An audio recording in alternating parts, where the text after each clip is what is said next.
Yaani mmekaa zaidi ya miaka 4 sasa, mtoto wangu pasipo kusikia dalili ya mimba. Kwenye kizazi chetu hakuna matatizo kama hayo. Ni wewe mwanaume ndo mwenye shida.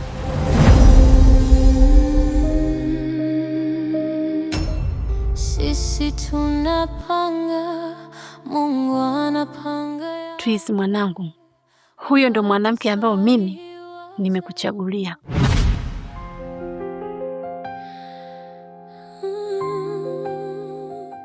Ana kila sifa kuitwa mke wako. Nahitaji umuoe mwanangu. Nakupenda sana, baba wa familia yangu. Nakupenda zaidi Mamto. Nitaonekana ni mama mjinga sana endapo nitaiacha hii ndoa iendelee. Mama, naomba tuachie muda kidogo tu. Yaani tupatie muda kidogo, kila kitu kitakuwa sawa. Mpenzi nakupenda. Hapana.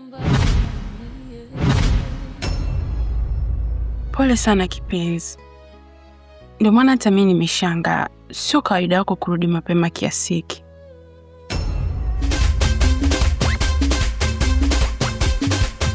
Kwani si uniache? Mimi sijamaliza hata kutunza. Nakwambia twende nyumbani. Keki yenyewe sijawa bana, niache. Unamaanisha hata wanaebakwa mitaani wakashika mimba, ina maana ni mipango ya Mungu? Mama. Pole sana mpenzi wangu. Ya leo ni Kalivela. Nimteseka sana huko chini.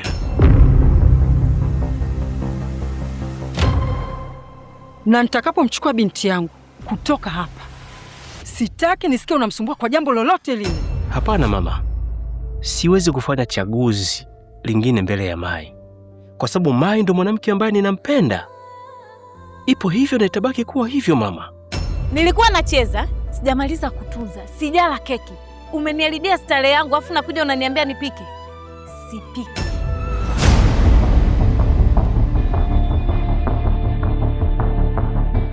Muandikie taraka mtoto wangu. Shika Twiz.